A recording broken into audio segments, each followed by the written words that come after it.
तो आज हम लोग सबसे पहले समझते हैं, कल कुछ क्वेश्चन दिए थे एंड उसका डीलिंग देख लेंगे फटाफट। एक बच्चे पीछे से खड़ा हो जाएंगे, आप खड़ा हो जाओ, बोलो पहला क्या है? आलस कथा के कथाकार जी विद्यापति। आलस कथा के कथाकार कौन है? नेक्स्ट क्वेश्चन, आलस कथा किस ग्रंथ से? तो पुरुष परीक्षा, पुरुष परीक्षा। नेक्स्ट, विद्यापति को क्या कहा जाता है? ठीक है, लोकप्रिय मैथिली कवि। नेक्स्ट बोलिए। शत्रु के रूप में मानते हैं। नेक्स्ट बोलिए। मिथिला के मंत्री कौन थे? वीरेश्वर थे। मिथिला के मंत्री वीरेश्वर थे। क्या बाबू? के वीरेश्वर ने दानशील और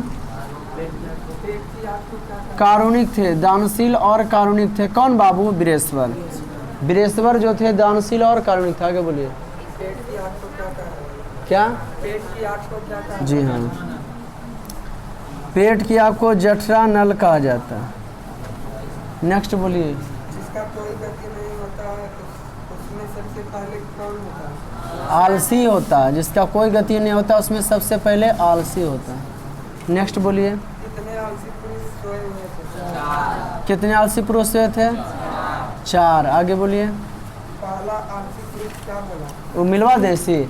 अहो हल्ला किधर हो रहा है? अहो हल्ला किधर हो रहा? दूसरा आलसी पुरुष क्या बोला? लगता है इस घर में आग लग गया है। लगता है इस उसको लग रहा था ना, वो बोला कि I can this house fire. लगता है इस घर में आग लग। आप क्लास रेगुलर आती है बेटा? तो पढ़ना तो रेगुलर आइए ना। आगे बोलिए। तीसरा आलसी पुरुष क्या बोला? तीसरा आलसी पुरुष कौन? आलसी पुरुष तो आप इतना बजे ही आओगे ना। तीसरा आलसी पुरुष क्या बोला? कोई धार्मिक व्यक्ति नहीं है क्या? है नहीं? हाँ, आगे बोलिए। वो लड़की नहीं है अभी आई, छोटी सी जो थी। हाँ, क्या? अब नहीं आएगी, पिटैया होते। आगे बोलिए। चौथा आलसी पुरुष क्या बोला? ये चौथा बोला, ये बोला कड़ कितना बक बक कर रहा, चुपचाप क्यों नहीं सोते हो? ठीक, चुपचाप क्यों नहीं रहते हैं? नेक्स्ट, पति। स्त्रियों की गति कौन होते हैं? खास करके बिहारियों का नहीं हो पति। नेक्स्ट बोलिए। बच्चों की गति कौन है? बच्चों की गति कौन होती है? माँ। नेक्स्ट बोलिए। आलसी व्यक्ति की गति कौन? आलसी व्यक्ति की गति कौन होते ना? तो आलसी व्यक्ति की गति जो है कारुणिक होते हैं। आलसी व्यक्ति की गति कौन होते हैं? तो कारुणिक। नेक्स्ट बोलिए। खत्म हो गया। सारांश लिख के लाए होंगे आप लोग। क्या बच्चा लिख के लाए हैं? चलिए दिखा दीजिए, हम आ जाते हैं आपके स्थान पर। खड़ा हो जाइए, हम देख लेते हैं थोड़ा सा। बहुत अच्छे हैं। कहाँ लिखे हैं? हाँ, पढ़ने वाला बच्चा ना मेहनत कीजिए। इधर दिखाओ। बहुत अच्छे। बाकी ऐसे ही है तुम लोग, ठीक है? और दिखाओ, और दिखाओ।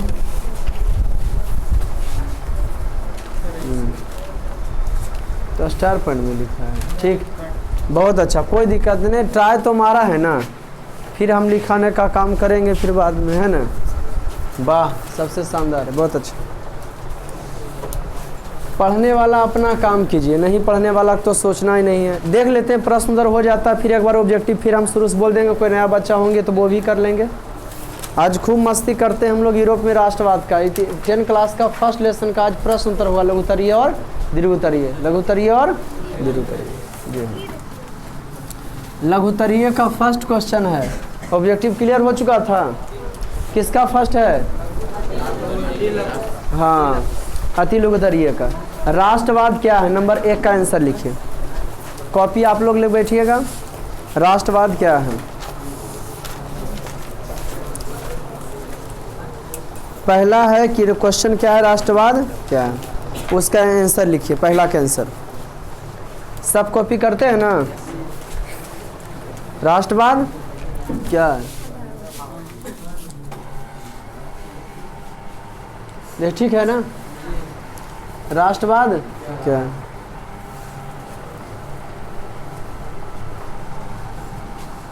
लिखिए, यह एक राष्ट्रवाद लिख लो, यह काहे लिखो कि नहीं? राष्ट्रवाद एक ऐसी भावना है जो राष्ट्रवाद एक ऐसी भावना है जो किसी विशेष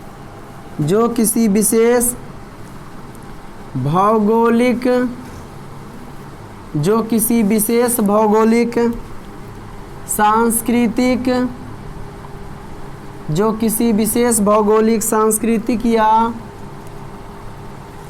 सामाजिक परिवेश में रहने वाले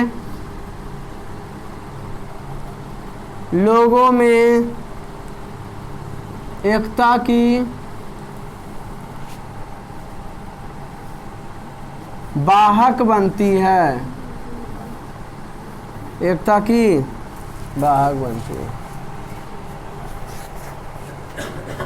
राष्ट्रवाद एक ऐसी भावना है जो किसी विशेष भौगोलिक, सांस्कृतिक या सामाजिक परिवेश में रहने वाले लोगों में एकता की, कौन सी बउआ? राष्ट्रवाद एक सोच है, राष्ट्रवाद एक भावना है जो किसी भी, राष्ट्रवाद एक ऐसी भावना जो विशेष भौगोलिक, सांस्कृतिक या सामाजिक परिवेश में रहने वाले लोगों में एकता की बनती है, लोगों को एक करने का काम करते, तो राष्ट्रवाद हो गया। कोई दिक्कत बेटा? गुड। दूसरा का ऑब्जेक्टिव क्या है क्वेश्चन भाई? दूसरा है मेजनी कौन लिखो? मेजनी इटली का एक राष्ट्रवादी नेता था। मेजनी इटली का एक राष्ट्रवादी नेता था। मेजनी इटली का एक राष्ट्रवादी नेता था। कौन बाबू? मेजनी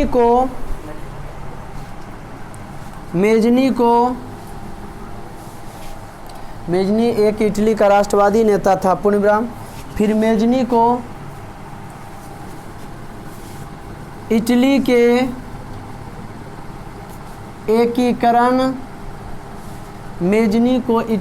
एकीकरण का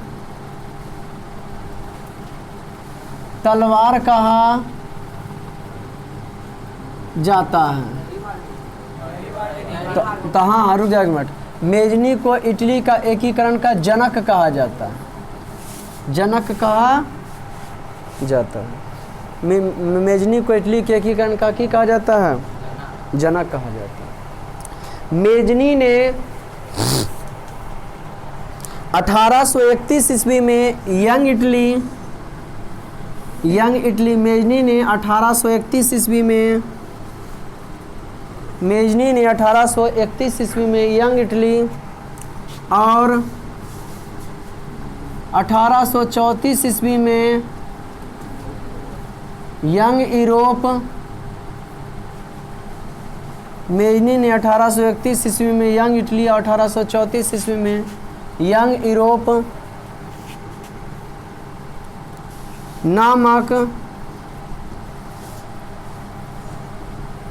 संस्था की स्थापना की थी। 1831 ईस्वी में यंग इटली और 1834 में यंग यूरोप नामक संस्था की स्थापना की थी। के हाँ, मेजिनी ने 1831 में यंग इटली और 1834 में यंग यूरोप नामक संस्था की। कौन किया था बाबू? कोई दिक्कत? दूसरा क्या क्वेश्चन है? तीसरा, जर्मनी के एकीकरण की क्या बाधाएं थी? लिखो। जर्मनी लगभग 300 छोटे बड़े जर्मनी लगभग 300 छोटे बड़े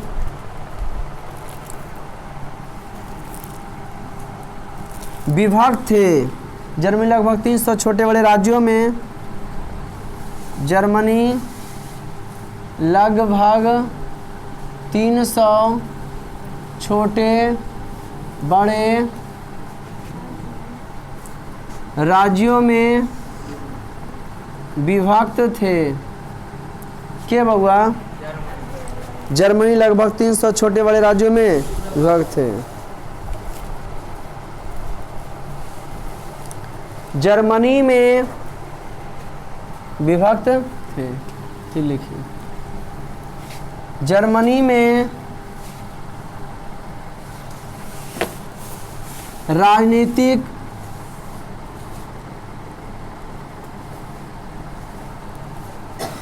सामाजिक तथा धार्मिक विषमताएं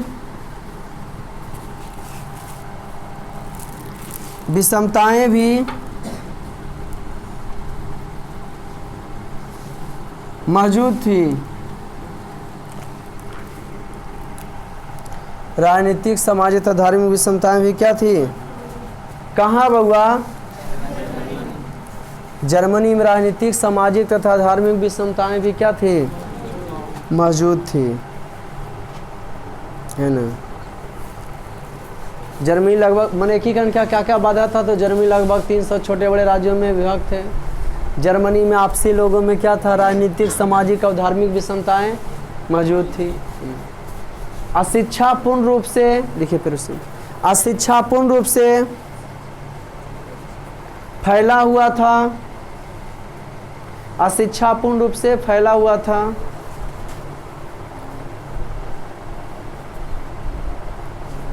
अशिक्षापूर्ण रूप से फैला हुआ था। कॉमन नंबर मैंने एट लास्ट लघु तरीक नहीं।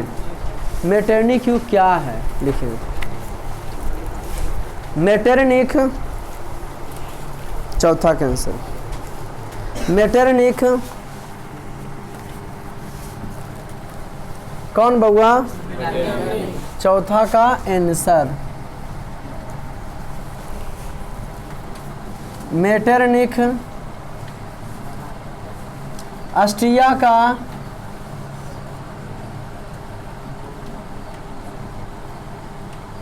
चांसलर था।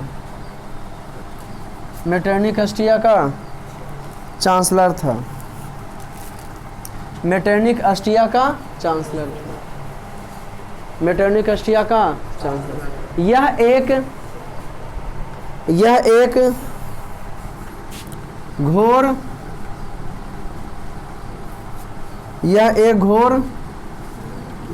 प्रतिक्रियावादी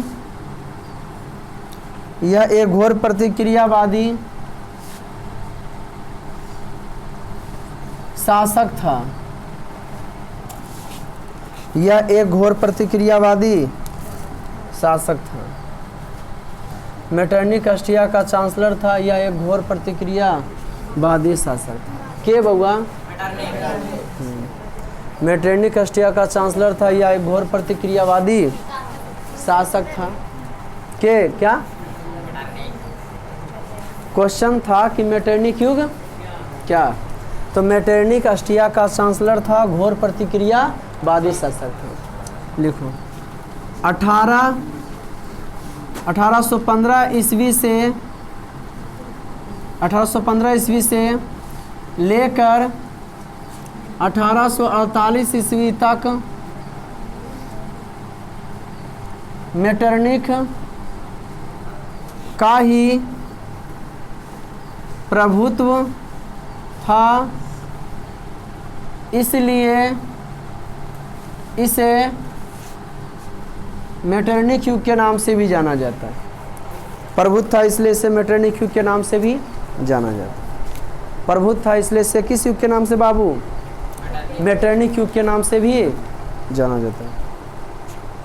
प्रभुत्व था इसलिए इसे मेटरनिख युग के नाम से भी जाना जाता था। इसलिए इसे मेटरनिख युग के नाम से भी किया जाता है? जाना जाता है।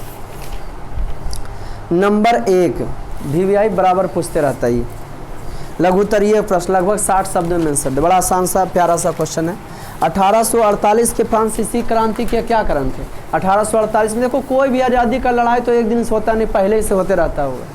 लेकिन 1830 में हुआ था, फ्रांस में राजक्रांति हुआ था, है ना। 1848 ईस्वी कारा की लड़ाई के क्या कारण थे? कोई भी लड़ाई होता है तो छोटा मोटा उसका क्या होता है? कारण होता है। तो हमसे पूछ रहा कि 1848 ईस्वी फ्रांसीसी क्रांति के कितना ईस्वी के? जी हाँ, 1848 ईस्वी के फ्रांसीसी क्रांति के क्या कारण थे? वहाँ जो लड़ाई हुआ तो किस वजह से हुआ? तो लिखिए आंसर। किस वजह से हुआ? क्या कारण है कि वहाँ लड़ाई हुआ भाई? तो लिखिए। लुई फिलिप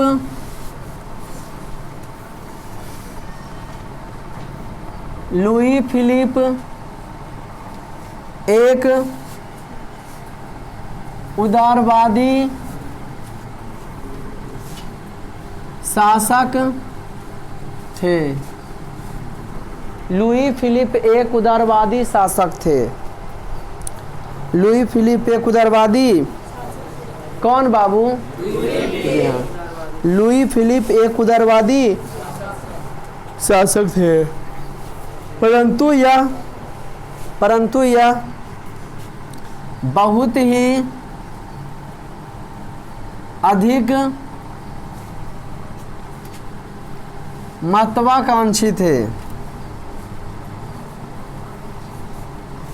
परंतु यह बहुत ही महत्वाकांक्षी था, मैंने अपना फायदा देखता था। लुई फिलिप एक उदारवादी शासक था। फ्रांस के शासक को फिलिप के नाम से जानते हैं, है ना। तो लुई फिलिप एक उदारवादी शासक थे, लेकिन परंतु यह बहुत ही क्या था जी?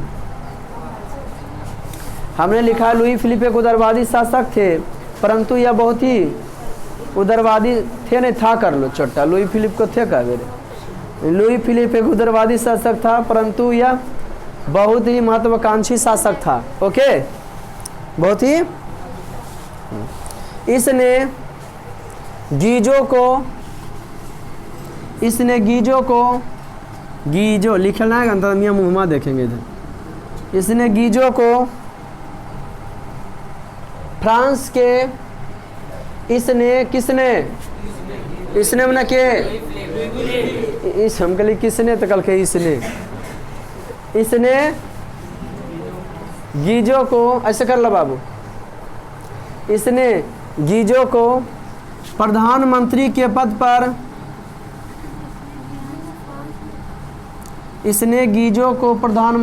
पद पर नियुक्त किया था। अपने शासक था और मेन मंत्री बना दिया था गीजो। इसने प्रधानमंत्री के पद पर गीजो को नियुक्त किया था।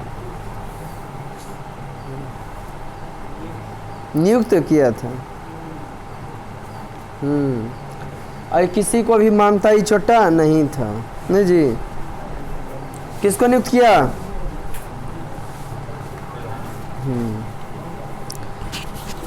देखो, गीजो किसी भी तरह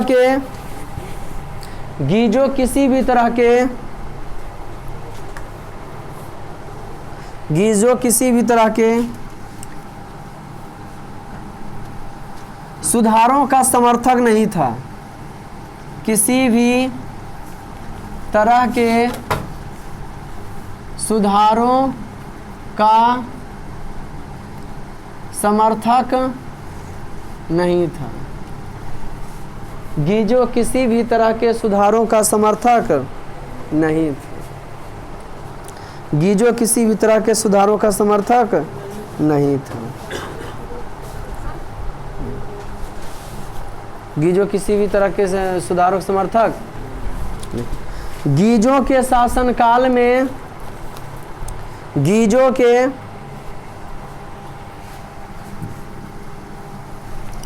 किसके जी? जी हाँ, गीजो के शासनकाल में गीजो के शासनकाल में गीजो के शासनकाल में देश में भूखमरी, फ्रांस की बात करें ना, गीजो के शासनकाल में देश में भूखमरी एवं बेरोजगारी, गीजो के शासनकाल में देश में भूखमरी एवं बेरोजगारी चरम सीमा पर थी। चरम सीमा पर थी। उसके शासनकाल में जो है फ्रांस में न भूखमरी एवं बेरोजगारी चरम सीमा पर थी। चारों तरफ गीजों की आलोचना होने लगी। लिखिए चरम सीमा पर थी। पार लग रहा लिखने में जी? चारों तरफ गीजों की आलोचना होने लगी। हम लिखते हैं तो बोर्डवा पर देख के लिखे लगता है चट्टन पे, कड़ा कड़ा शब्द में लिखेंगे रे। और बोर्डवा पर की करता है, एक शब्द देखेगा एगो फिर लिखेगा, एगो देखेगा फिर बोली पर सुनो, जो कड़ा लगे वो देख लो, भाग दो। क्या लिखे जी? गीजों के शासनकाल में देश भूखमरी एवं बेरोजगारी चरम सीमा पर थी। क्या उसके बाद लिखे? चारों तरफ गीजों की आलोचना होने लगी। चारों तरफ गीजों की आलोचना होने लगी।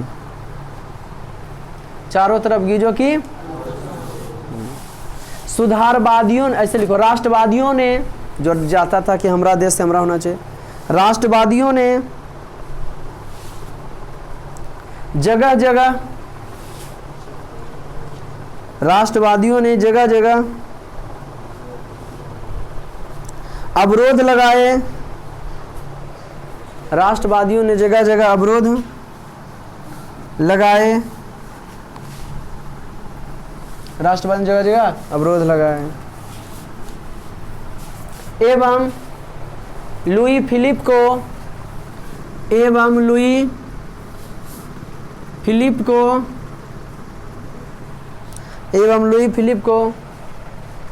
गद्दी छोड़ने पर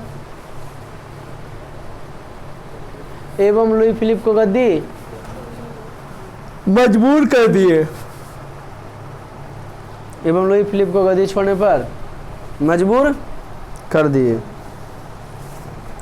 24 फरवरी 1848 ईस्वी को 24 फरवरी 1848 ईस्वी को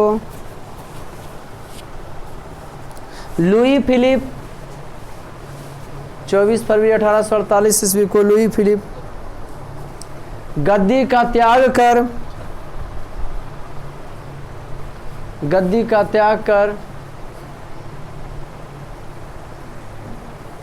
गद्दी का इंग्लैंड चला गया। 24 फरवरी 1848 से लुई फिलिप गद्दी का त्याग कर इंग्लैंड चला गया। पूर्ण विराम।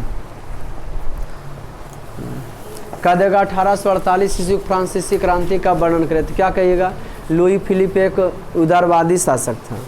बढ़िया था वो, नहीं जी? लुई फिलिप क्या था जी? उसने गीजो को प्रधानमंत्री के पद पर नियुक्त कर दिया। गीजो के शासनकाल में वहाँ भूखमरी बेरोजगारी चरम सीमा पर थी। कहाँ? फ्रांस में। परिणाम वहाँ के राष्ट्रवादी लोग उसके विरुद्ध में क्या उठाए? आवाज़ उठाए कि इसका बढ़िया शासन नहीं है। फलता लुई फिलिप को 24 फरवरी 1848 को कहाँ? हाँ, फ्रांस की गद्दी छोड़कर कहाँ भागना पड़ा? गुड, प्लान करना पड़ा, भागना पड़ा। कौन नंबर क्वेश्चन बेटा जी? जी हाँ। दूसरा, इटली जर्मनी के केरम ऑस्ट्रिया की क्या भूमिका थी? रे छोटा, ये तो सबसे बड़ा बाधक था नहीं है? लिखिए, इटली जर्मनी के इटली जर्मनी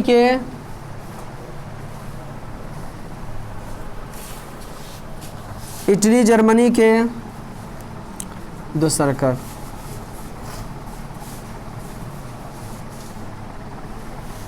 इटली जर्मनी के एकीकरण में इटली जर्मनी के एकीकरण में सबसे बड़ा बाधक इटली जर्मनी के एकीकरण में सबसे बड़ा बाधक इटली जर्मनी के एकीकरण में सबसे बड़ा बाधक ऑस्ट्रिया था। इटली जर्मनी के एकीकरण में सबसे बड़ा बाधक कौन था? इटली जर्मनी के एकीकरण में सबसे बड़ा बाधक ऑस्ट्रिया था। पूर्ण विराम दिए, ऑस्ट्रिया था। यह नहीं चाहता था कि यह नहीं चाहता था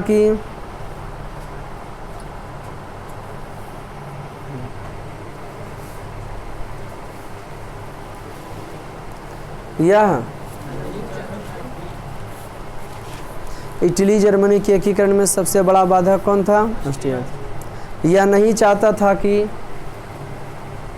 कौन नहीं चाहता था? इटली एवं जर्मनी के एकीकरण में सबसे बड़ा बाधक ऑस्ट्रिया था। इटली एवं जर्मनी के एकीकरण में सबसे बड़ा बाधक ऑस्ट्रिया था। यह नहीं चाहता था कि इटली एवं जर्मनी का एकीकरण हो। यह नहीं चाहता था कि इटली एवं जर्मनी का एकीकरण हो। यह नहीं चाहता था कि इटली और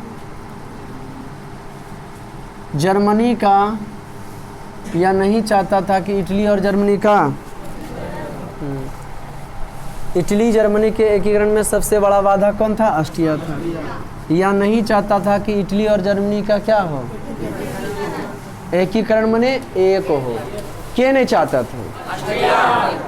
ऑस्ट्रिया नहीं चाहता था कि इटली एवं जर्मनी का एकीकरण हो। यह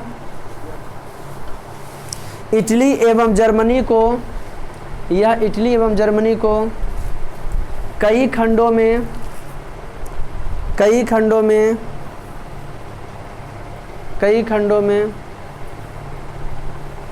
विभक्त कर उस पर अपना प्रभुत्व कायम करना चाहता था। प्रभुत्व कायम करना चाहता था।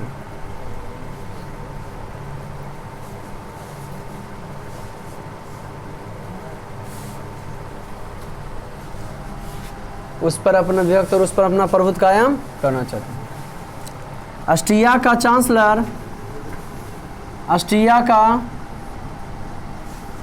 चांसलर मेटरनिक था। ऑस्ट्रिया का चांसलर मेटरनिक था। यह एक घोर ऑस्ट्रिया का चांसलर मेटरनिक था। यह एक घोर प्रतिक्रियावादी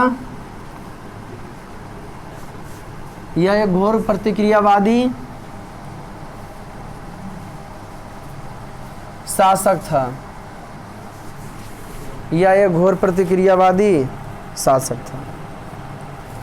कोई दिक्कत बाबू? पूर्ण विराम। कॉमा नंबर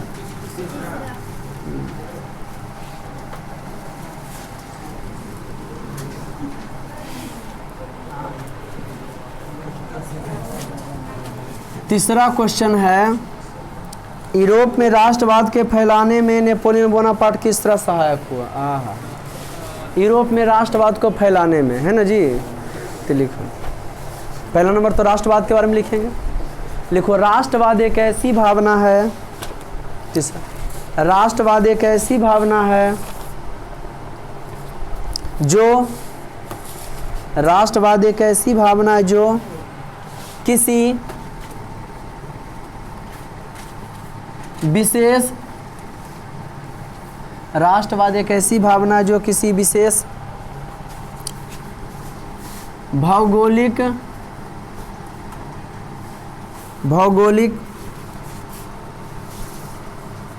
सांस्कृतिक या, राष्ट्रवाद एक ऐसी भावना जो किसी विशेष भौगोलिक सांस्कृतिक, राष्ट्रवाद एक ऐसी भावना जो किसी विशेष भौगोलिक सांस्कृतिक या सामाजिक परिवेश में रहने वाले लोगों में एकता की वाहक बनती है। रहने वाले लोगों में एकता की, राष्ट्रवाद क्या? तो राष्ट्रवाद एक ऐसी भावना जो किसी विशेष भौगोलिक जमीन की बात किया, सांस्कृतिक रीति रिवाज की बात किया और सामाजिक रहन सहन की बात किया। तो राष्ट्रवाद एक ऐसी भावना जो किसी विशेष भौगोलिक, सांस्कृतिक या राजनीतिक परिवेश में रहने वाले लोगों में एकता की बनता है। कोई दिक्कत? राष्ट्रवाद का जन्मदाता नेपोलियन बोनापार्ट,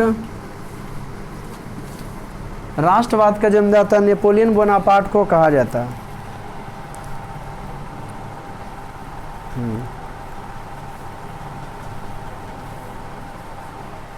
राष्ट्रवाद का जन्मदाता नेपोलियन बोनापार्ट को कहा जाता है। यूरोप, जैसा कि मैं आपको पहले भी इसका एक दो पार्ट और पहले भी बन चुका होगा यूरोप में राष्ट्रवाद का। तो यूरोप में बताएंगे कि बहुत सारा देश था। तो यूरोप में राष्ट्रवाद जो लाया सबसे पहले तो फ्रांस से चालू हुआ, और क्या लाया था? Napoleon Bonaparte. कौन लाया था? यूरोप में बहुत सारा देश है ना। कहाँ? जी हाँ, लिखिए यूरोप में राष्ट्रीयता की, हाँ हो 60 शब्द कम से कम। यूरोप में राष्ट्रीयता की भावना के विकास में, यूरोप में राष्ट्रीयता की भावना के विकास में, यूरोप में राष्ट्रीयता की भावना के विकास में, यूरोप में राष्ट्रीयता की भावना के विकास में, कहाँ बउआ? यूरोप में। यूरोप में राष्ट्रीयता की भावना के विकास में फ्रांस की राजक्रांति, फ्रांस की राजक्रांति, इसके बाद नेपोलियन, इसके बाद नेपोलियन के आक्रमणों ने महत्वपूर्ण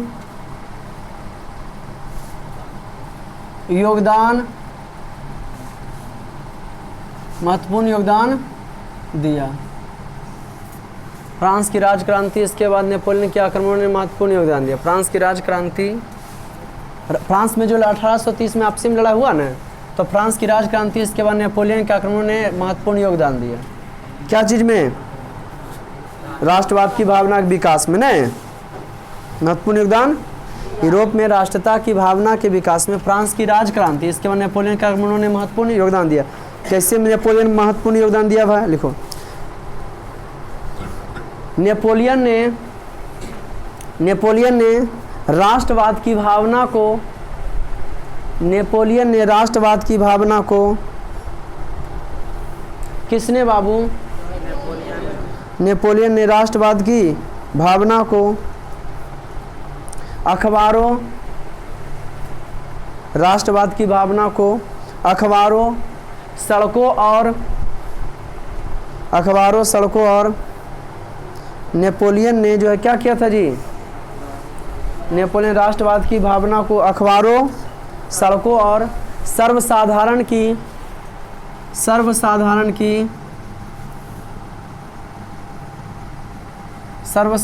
की वस्तु बना दिया। सर्वसाधारण की वस्तु बना दिया। नेपोलियन के एक लेना बस। नेपोलियन के अभियानों द्वारा नवयुवक को संदेश पहुंचा। नेपोलियन के अभियानों द्वारा, जी हाँ, नेपोलियन के अभियानों द्वारा नवयुवक को संदेश पहुंचा। नेपोलियन के अभियानों द्वारा नवयुवक को भी संदेश पहुंचा। कॉमन नंबर क्वेश्चन चौथा VVI। नेपोलियन के अभियानों द्वारा नवयुवक को भी क्या पहुंचा? संदेश पहुंचा। नेपोलियन के अभियानों द्वारा नवयुवक को भी क्या पहुंचा? नेपोलियन के अभियानों द्वारा नवयुवक को भी क्या पहुंचा? Very good. कॉमन नंबर की जानकारी प्राप्त कर रहे हैं। जी हाँ, इसको मिटाएं। अरे मिटाएं इसको बाबू। Very good. नवयुवक को भी क्या पहुंचा? संदेश पहुंचा। चौथा है गैरिबाल्डी के कार्यों की चर्चा करें। किसके? जी हाँ, गैरिबाल्डी के कार्यों की VVI क्वेश्चन बराबर पूछ रहा है। लिखिए, गैरिबाल्डी इटली के रहने वाले थे। गैरिबाल्डी इटली के रहने वाले एक राष्ट्रवादी व्यक्ति था। गैरिबाल्डी इटली के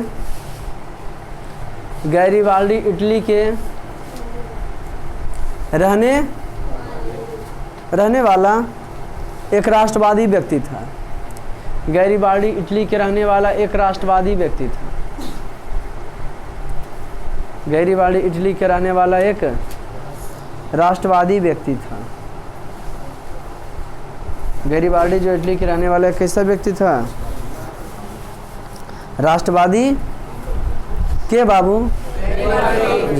गैरिबाल्डी इटली के रहने वाला कैसा व्यक्ति था? राष्ट्रवादी व्यक्ति था। कौन था ऐसा?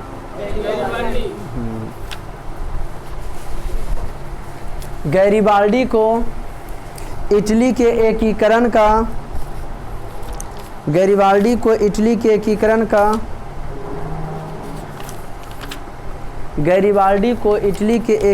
का तलवार कहा जाता है।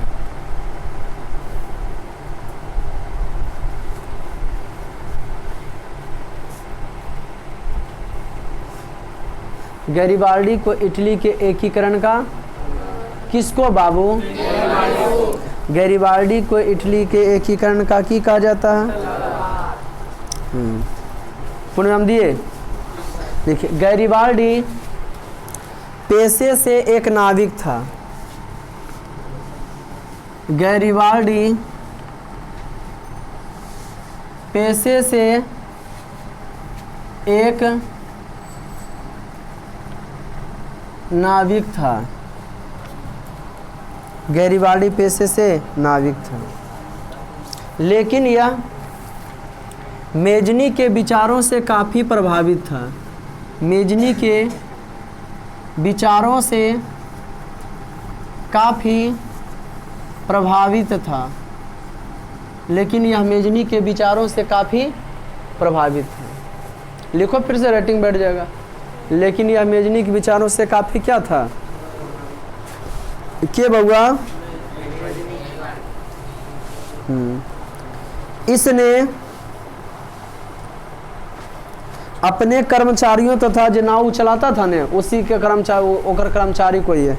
इसने अपने कर्मचारियों तथा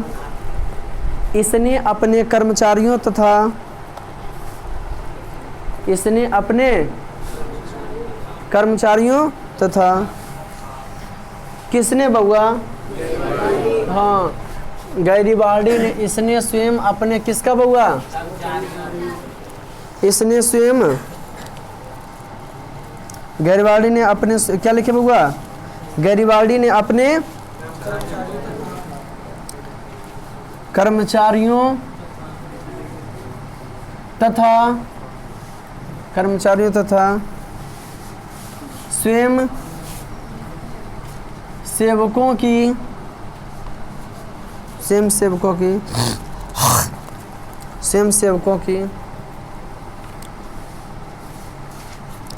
सेना बनाई। स्वयं सेवकों की क्या बनाई, स्वयं सेवकों क्या बनाई, पूर्ण विराम। उसने अपने सैनिकों को लेकर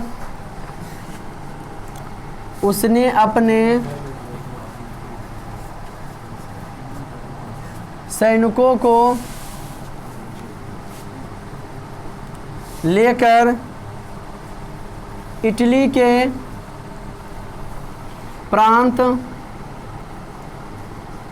सिसिली तथा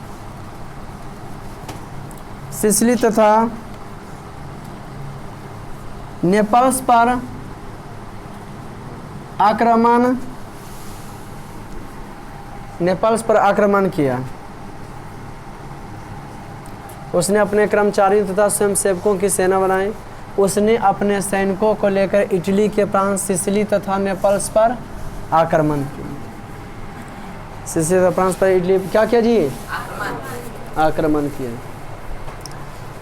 कर्मचारियों तथा स्वयंसेवकों की सेना बनाई। उसने अपने सैनिकों को लेकर इटली के प्रांत सिसिली तथा नेपल्स पर क्या किया, और वहाँ गणतंत्र की स्थापना किया।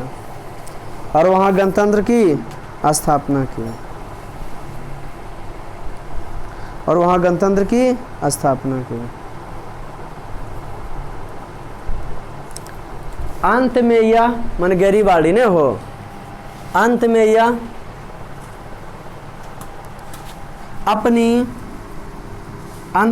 अपनी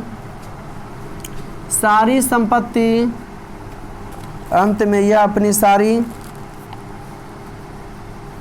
संपत्ति राष्ट्र को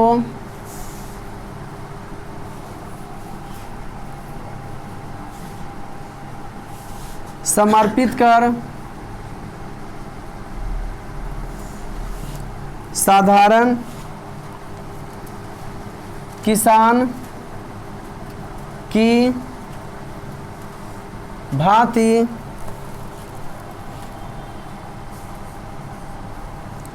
जीवन जीने की ओर आगे बढ़ा। जीवन जीने की ओर क्या किया, आगे बढ़ा। अब अंत में अपनी सारी संपत्ति राष्ट्र को समर्पित कर साधारण किसान की भांति जीवन जीने की ओर किया, आगे बढ़ा। जीवन जीने की ओर क्या किया बउआ, के बाबू, सारी संपत्ति त्याग कर जो जीवन जीने की ओर क्या किया, आगे बढ़ा।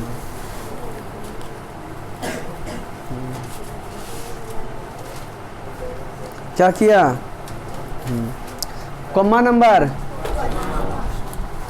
विलियम एक के बगैर जर्मनी का एकीकरण बिस्मार्क के लिए संभव था कैसे, किसके बगैर, विलियम एक के पचमा है कि विलियम एक के बगैर जर्मनी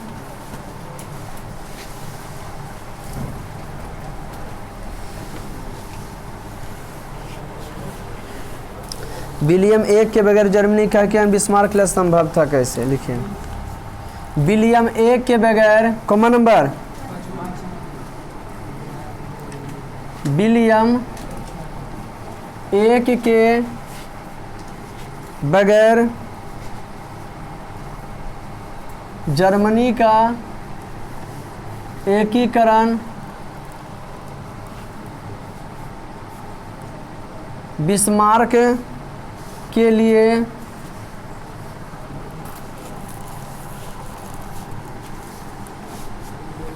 असंभव था। विलियम एक के बगैर जर्मनी का एकीकरण बिस्मार्क के लिए क्या था जी, विलियम एक के बगैर भी जर्मनी का एकीकरण बिस्मार्क के लिए क्या था, असंभव था। मैंने अकेला नहीं कर पाता, विलियम बड़ी मदद किया बेचारा, है ना। क्या था जी? असंभव था। जब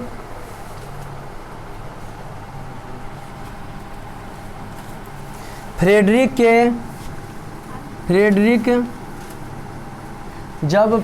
के देहांत के बाद जब फ्रेडरिक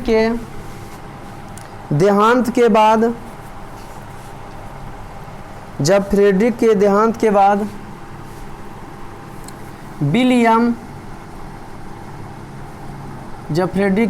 बाद विलियम प्रसा का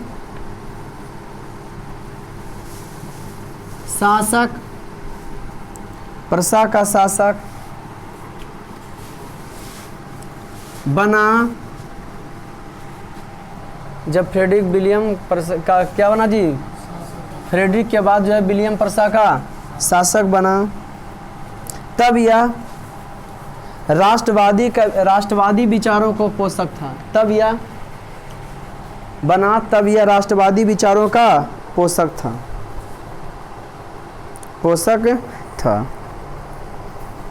राष्ट्रवादी विचारों का। विलियम के सुधारों के फलस्वरूप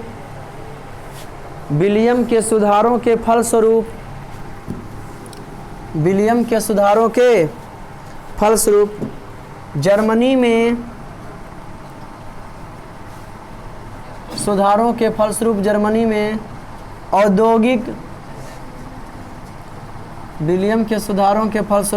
में औद्योगिक क्रांति की हवा तेज हो गई। कौन क्रांति की? औद्योगिक क्रांति की हवा तेज हो गई। साथ ही हवा क्या औद्योगिक क्रांति के साथ क्या हो गई? तेज हो गई पूर्ण विराम, बस। जिससे जर्मनी में औद्योगिक क्रांति की हवा क्या हो गई? तेज।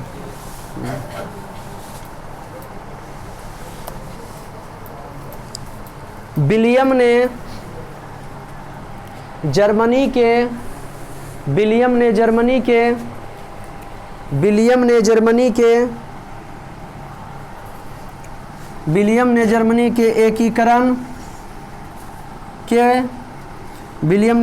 एकीकरण के उद्देश्यों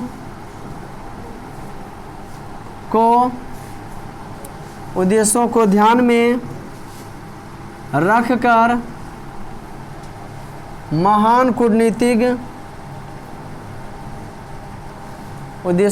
में रखकर महान कूटनीतिक बिस्मार्क को अपना चांसलर नियुक्त किया।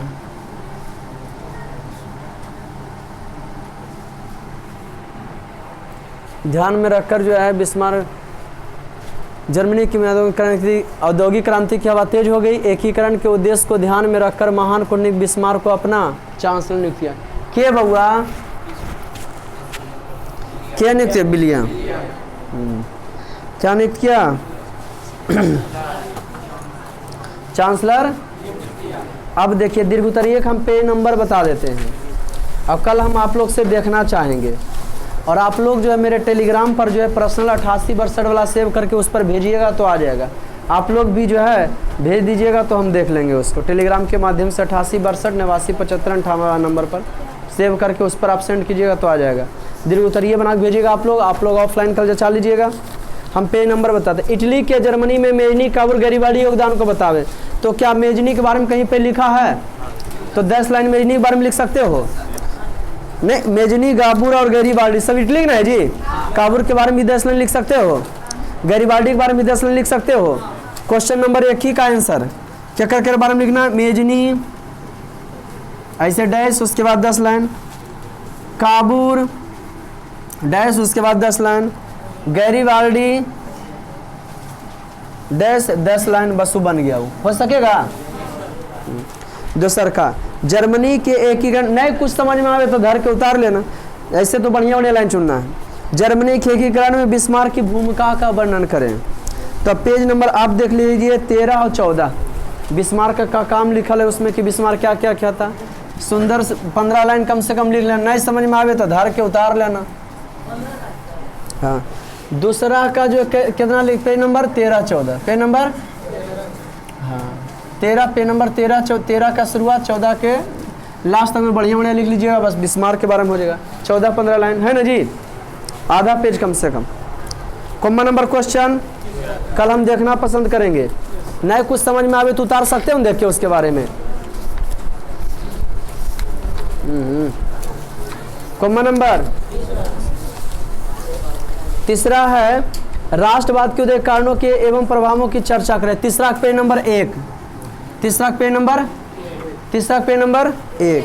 चौथा जुलाई 1830 की क्रांति के विवरण देते पेज नंबर 4, चौथा के 4 पेज नंबर चौथा के जुलाई 1830 की क्रांति पेज नंबर 4 में है जी, हैं? अरे है पेज नंबर 4 में, पेज नंबर 4 में ही होगा। देखिए यहाँ पे नहीं है जुलाई 1830 की क्रांति, 10-15 लाइन बढ़िया बढ़िया लिख लेना उसके बारे में, 10-15 लाइन है ना दीर्घ उत्तरीय। हम लिखाएंगे बेटा तो एक ही दिन में जो है पूरे एक बैच खत्म हो जाएगा, समझे कि ना। यूनानी स्वतंत्रता आंदोलन का संक्षिप्त विवरण दे, तो ये पेज नंबर आप देख लीजिए जो है पेज नंबर 15-16, 5 का पेज नंबर 15-16 बढ़िया बढ़िया लाइन लिख लीजिएगा इससे, हैं? ऑब्जेक्टिव फटाफट बोले काम करो। अभी क्लास जाते हो कहीं क्या, हैं? अभी क्लास जाते हो, कितना बजे तक चलता है क्लास? 10 बजे तक। कहाँ जाते हो? 10 का? अच्छा, क्या पढ़ाते हैं? कौन? अच्छा, उधर जाते हो ना, तो कोई दिक्कत नहीं होता है। ऑब्जेक्टिव 5 मिनट देख लें, अरे देख ले बेटा। इटली एवं जर्मनी वर्तमान में किस महादेश के अंतर्गत? यूरोप। फ्रांस में किस शासक वंश की पुनर्स्थापना? 2 मिनट बोले की कोशिश कीजिएगा फटाफट, बोलवा दे। तो एक के 2 में फ्रांस में किस शासक वंश की पुनर्स्थापना कौन से 2 के गा। तेसर का मेजनी का संबंध का। चौथा इटली एवं जर्मनी के विरुद्ध ऑस्ट्रिया, उसके विरुद्ध कौन सी हो जाएगा? ऑस्ट्रिया। 5वां काउंट काबरू के विक्टर मैनुअल ने 4 के गा, ठीक है प्रधानमंत्री जी। 6ठा गैरीवाड़ी पेशे से रह कचाहनो। 7वां जर्मन राज्य का निर्माण 7 के खा। जालबेरिन एक संस्था थी 8 के खा। 9वां रक्त एवं लव की नीति का अवलंबन 9 के गा। विद्याभ्यास की चीज़ है, आप जितना रिवीजन कीजिएगा जितना लिखिएगा उतना आएगा, है ना।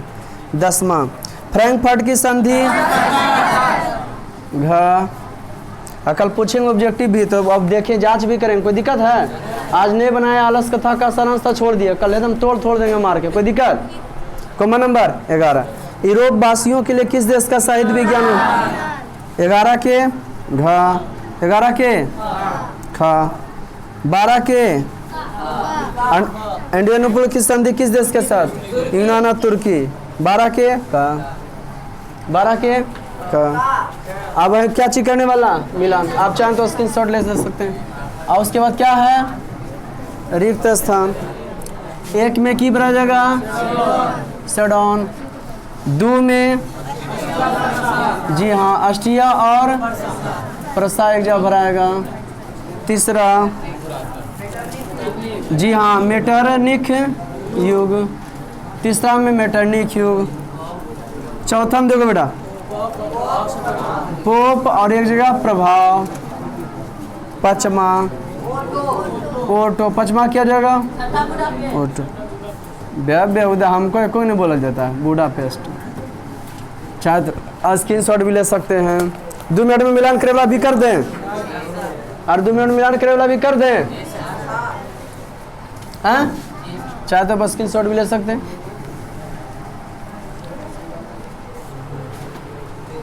नंबर 1 और अथी वाला बुतरून ये नहीं ऐसे से मिला मिली मत खेलना, तुम लोग का आदत कर, समझा कि नहीं।